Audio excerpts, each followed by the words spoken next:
ಯಾರಾದರೂ ನಮ್ಮ ಚಾನಲ್ಗೆ ಸಬ್ಸ್ಕ್ರೈಬ್ ಮಾಡಿಲ್ಲ ಅಂದರೆ ಸಬ್ಸ್ಕ್ರೈಬ್ ಮಾಡಿ, ಹಾಗೆ ಪಕ್ಕದಲ್ಲಿ ಕಾಣುವಂತಹ ಬೆಲ್ ಐಕನ್ ಕೂಡ ಕ್ಲಿಕ್ ಮಾಡಿ. ಹಲೋ ಹಾಯ್ ನಮಸ್ಕಾರ ಸ್ನೇಹಿತರೆ, ವೆಲ್ಕಮ್ ಟು ಅವರ್ ಚಾನಲ್. ಇಲ್ಲಿ ಕಾಣಿಸ್ತಾ ಇದೆಯಲ್ಲ, ಇದು ನಮ್ಮ ಹೊಸ ಮನೆ. ಇಲ್ಲಿ ಮೇಲ್ಗಡೆ ಕಾಣಿಸ್ತಾ ಇರೋದು ನಮ್ಮ ಹಳೆ ಮನೆ, ಅಂದರೆ ಹಳ್ಳಿ ಮನೆ. ಈಗ ಕೆಳಗೆ ಕಾಣಿಸ್ತಾ ಇರೋದು ನಮ್ಮ ಹೊಸ ಮನೆ. ಮೊದಲು ನಮ್ಮ ಅತ್ತೆ ಮಾವ, ನಮ್ಮ ಹಸ್ಬೆಂಡ್, ಹಾಗೆ ನಮ್ಮ ಭಾವ ಅತ್ತಿಗೆ ಅವರೆಲ್ಲ ಮೇಲೆ ಮನೆಯಲ್ಲಿದ್ದರು, ಅಂದರೆ ಹಳೆ ಮನೆಯಲ್ಲಿದ್ದರು. ಈಗ ಈ ಮನೆ ಕಟ್ಟಿದ ಮೇಲೆ, ಅಂದರೆ ಈ ಮನೆ ಕೂಡ ಕಟ್ಟಿ 13 ವರ್ಷ ಆಯಿತು. ಅದಾದಮೇಲೆ ಈ ಮನೆಗೆ ಬಂದಿದ್ದಾರೆ. ನೋಡಿ, ಇದು ಕಾಣಿಸ್ತಾ ಇದೆಯಲ್ಲ, ಇದು ನಮ್ಮ ಹೊಸ ಮನೆ.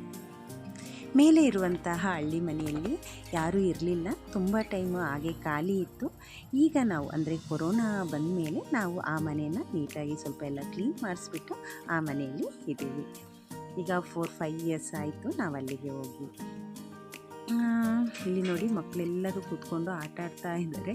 ಮಕ್ಕಳು ಅಲ್ಲಿನೂ ಆಟ ಆಡ್ತಾರೆ, ಇಲ್ಲಿನೂ ಆಟ ಆಡ್ತಾರೆ, ಅಮ್ಮ ಮನೆ ಹತ್ರ ಎಲ್ಲ ಕಡೆಯೂ ಆಟ ಆಡ್ತಾರೆ.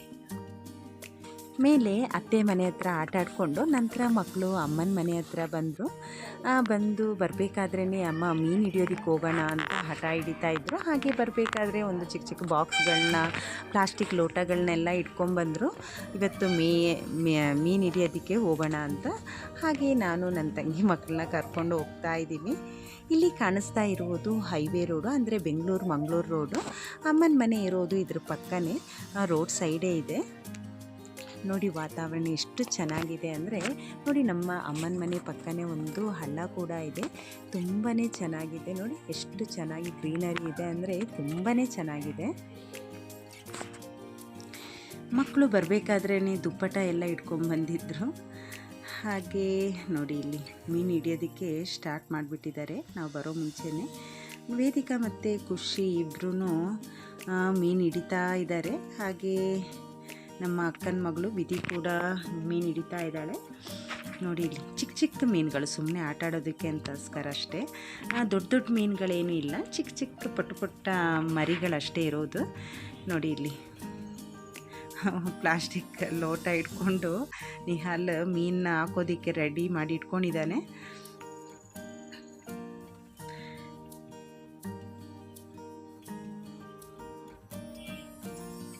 ನೋಡಿ, ಈ ರೀತಿ ಹಿಡಿದ್ರೆ ಚಿಕ್ಕ ಚಿಕ್ಕ ಮೀನುಗಳು ಬರುತ್ತೆ. ಏನೋ ಒಂಥರ ಎಂಜಾಯ್ ಮಾಡ್ತಾ ಇದ್ದಾರೆ ಮಕ್ಕಳೆಲ್ಲ. ನೋಡಿ, ಚಿಕ್ಕ ಚಿಕ್ಕ ಮೀನುಗಳು ಬರ್ತಾ ಇದೆ. ಈ ನದಿಯಲ್ಲಿ ತುಂಬ ನೀರಿರುತ್ತೆ, ತುಂಬ ಅಲ್ಲಿವರೆಗೂ ನೀರಿರುತ್ತೆ. ಆದರೆ ಈ ಸಲ ಬೇಸಿಗೆ ಆಗಿರೋದ್ರಿಂದ ನೀರು ಸ್ವಲ್ಪ ಎಲ್ಲ ಬತ್ತೋಗಿದೆ. ಸ್ವಲ್ಪ ಅಲ್ಲ, ತುಂಬಾ ಬತ್ತೋಗಿದೆ.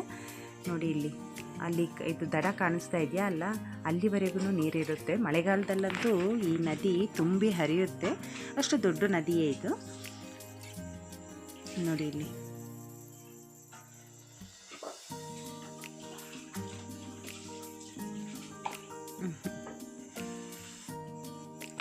ಚಿಕ್ಕ ವಯಸ್ಸಲ್ಲಿ ನಾವು ಕೂಡ ಈ ನದಿಯಲ್ಲಿ ಬಂದು ಬಟ್ಟೆ ಎಲ್ಲ ತೊಳಿತಾ ಇದ್ವಿ. ಹಾಗೆ ಮೀನುಗಳನ್ನ ಕೂಡ ಹಿಡಿತಾ ಇದ್ವಿ. ಅಮ್ಮ ಜೊತೆ ಬಂದು ಇಲ್ಲಿ ಮೀನುಗಳನ್ನೆಲ್ಲ ಹಿಡಿಯೋದು, ಅದನ್ನ ಬಾಕ್ಸಲ್ಲೆಲ್ಲ ಹಾಕ್ಕೊಂಡು ತಗೊಂಡೋಗಿ ಇಟ್ಕೊಳ್ತಾ ಇದ್ವಿ.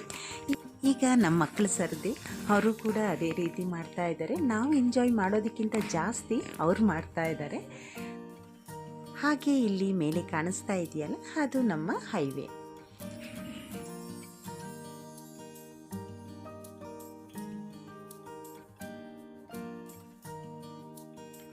ಹಾಗೆ ಮಕ್ಕಳು ಮೀನೆಲ್ಲ ಇಟ್ಕೊಂಡು ಬಾಕ್ಸ್ ಒಳಗೆ ತುಂಬಿಸ್ಕೊಂಡು ಮನೆ ಕಡೆ ಹೋಗ್ತಾ ಇದ್ದೀವಿ. ಅಂದರೆ ಒಂದು 1/2 ಅವರಿಂದ 45 ಮಿನಿಟ್ಸ್ವರೆಗೆ ಆಟ ಆಡಿದರು. ತುಂಬಾ ಎಂಜಾಯ್ ಮಾಡಿದರು. ನೋಡಿ, ಇಲ್ಲಿ ಬಾಕ್ಸಲ್ಲಿ ಇಟ್ಕೊಂಡು ಬರ್ತಾ ಇದ್ದಾರೆ. ಖುಷಿ, ಕಾಶ್ಮೀರ್ ಮೀನು ಸಿಕ್ತಾ? ಎಷ್ಟು ಸಿಕ್ತು? ತುಂಬ ಸಿಕ್ತು. ತುಂಬ ಅಂದ್ರೆ ಹೌದಾ? ತರ್ಸು. ವಾವ್, ತರ್ಸು. ಹಾಗೆ ಮೀನೆಲ್ಲ ಇಟ್ಕೊಂಡು ನಂತರ ನಾವು ಅಮ್ಮ ಮನೆ ಹತ್ರ ಹೋಗಿ ನಮ್ಮ ಹಳ್ಳಿ ಮನೆ ಹತ್ರ ಹೋಗ್ತಾ ಇದ್ವಿ. ಆಗ ಒಬ್ಬರು ಅಕ್ಕ ಕರೆದು ಬಾಳೆಗೊನೆ ಇದೆ ತಗೊಂಡೋಗಿ ಅಂದರು. ಹಾಗೆ ಅದನ್ನೆಲ್ಲ ಇಟ್ಕೊಂಡು ಮನೆ ಕಡೆ ಹೋಗ್ತಾ ಇದ್ದೀವಿ. ಇದಿಷ್ಟು ಇವತ್ತಿನ ಲಾಗ್. ಯಾರಾದರೂ ನಮ್ಮ ಚಾನಲ್ನ ಸಬ್ಸ್ಕ್ರೈಬ್ ಮಾಡದೆ ನೋಡ್ತಾ ಇದ್ದರೆ ದಯವಿಟ್ಟು ಸಬ್ಸ್ಕ್ರೈಬ್ ಮಾಡಿ, ಹಾಗೆ ಪಕ್ಕದಲ್ಲಿ ಕಾಣುವಂತಹ ಬೆಲ್ ಐಕನ್ ಕೂಡ ಕ್ಲಿಕ್ ಮಾಡಿ, ಲೈಕ್ ಮಾಡಿ. Thank you for watching.